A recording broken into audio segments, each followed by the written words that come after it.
नमस्कार दोस्तों।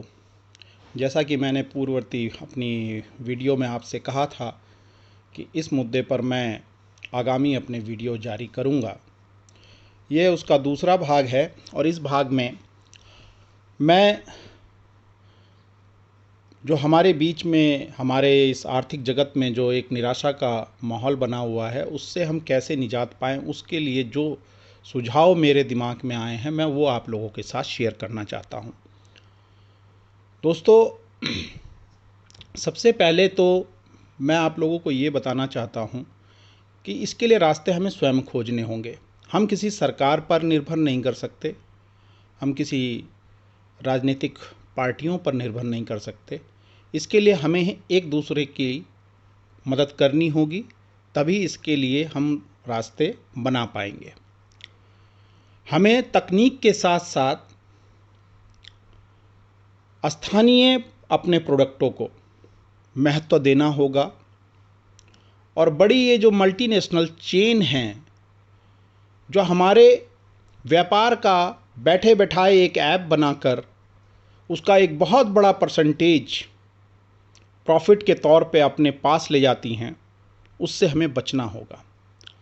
जो हमारे उपभोक्ता साथी हैं उनको अपने परचेजिंग बिहेवियर में थोड़ा सा बदलाव करना होगा यदि वो चाहते हैं कि उनका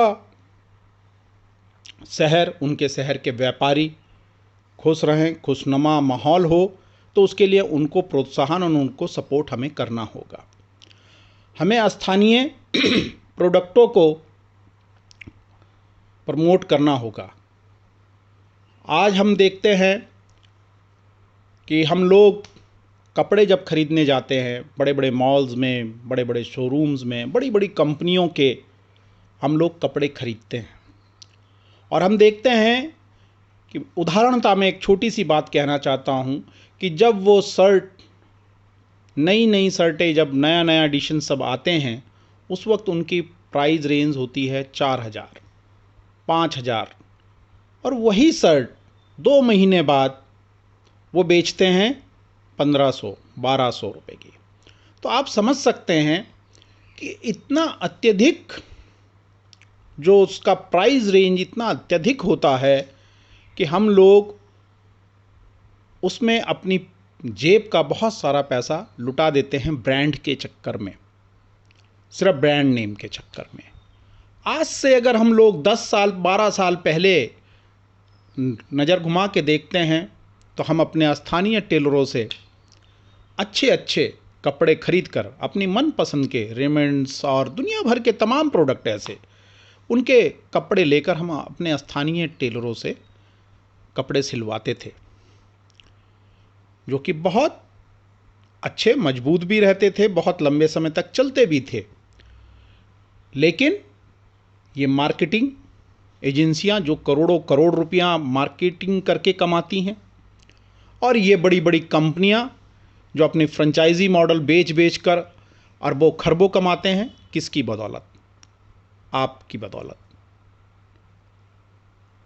और हम इससे अपने स्थानीय जो हमारे व्यापारी भाई हैं, जो स्थानीय रोजगार करने वाले लोग हैं, उनको कमज़ोर करते चले जाते हैं। अंततः हमारे सामने एक निराशा का माहौल क्रिएट होने लगता है। तो हम लोगों को स्थानीय बाज़ार को महत्व देना होगा, स्थानीय प्रोडक्टों को महत्व देना होगा, यदि हम वास्तव में चाहते हैं कि हमारे चारों तरफ निराशा का माहौल ना रहे।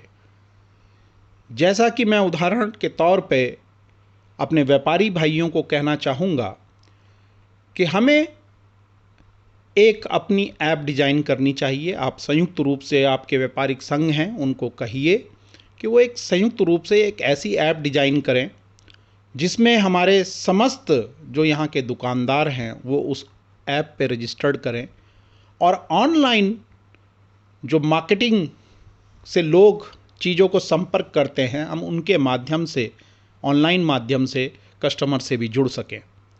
हम क्यों नहीं एक ऐप डेवलप करके यहाँ के स्थानीय बाज़ार को उस ऐप के माध्यम से जोड़ते?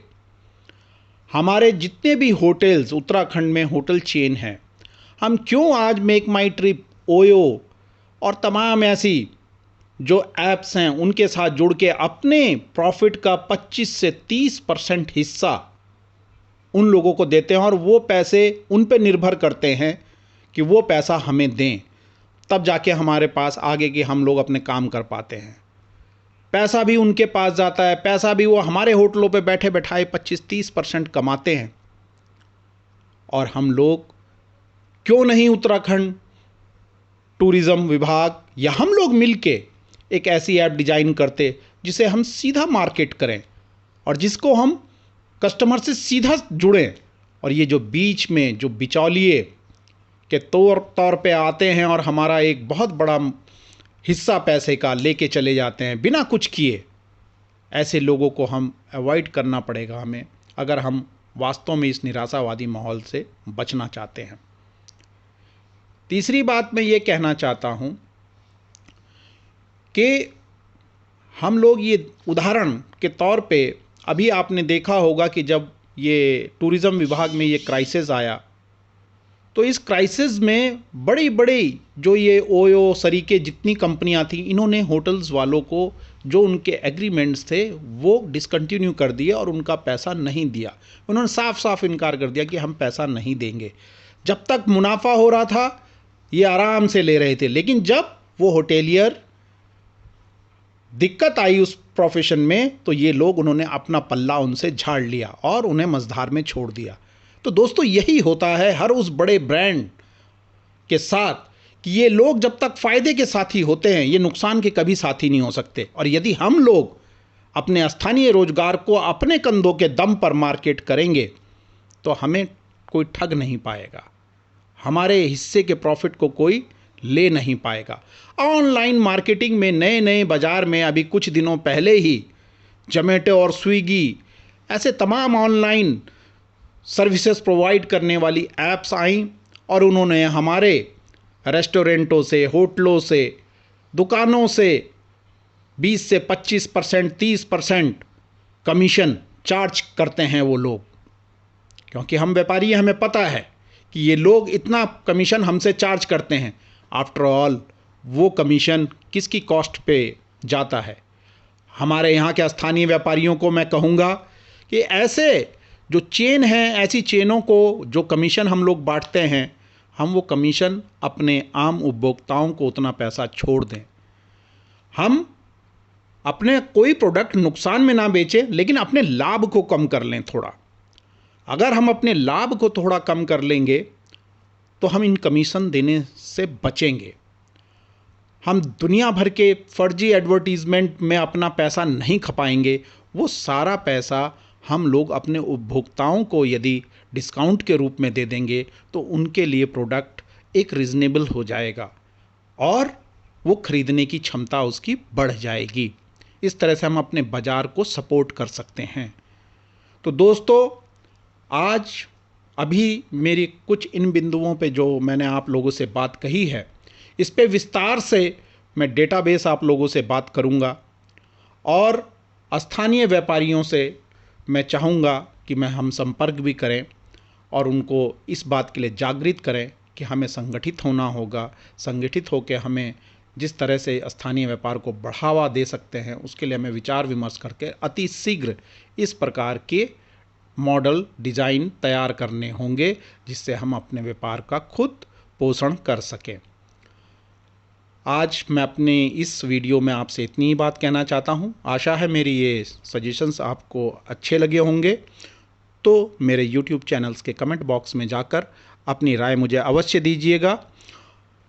इन्हीं शब्दों के साथ मैं अपनी बात को यहीं पर समाप्त करता हूं। जय हिंद, जय भारत, धन्यवाद।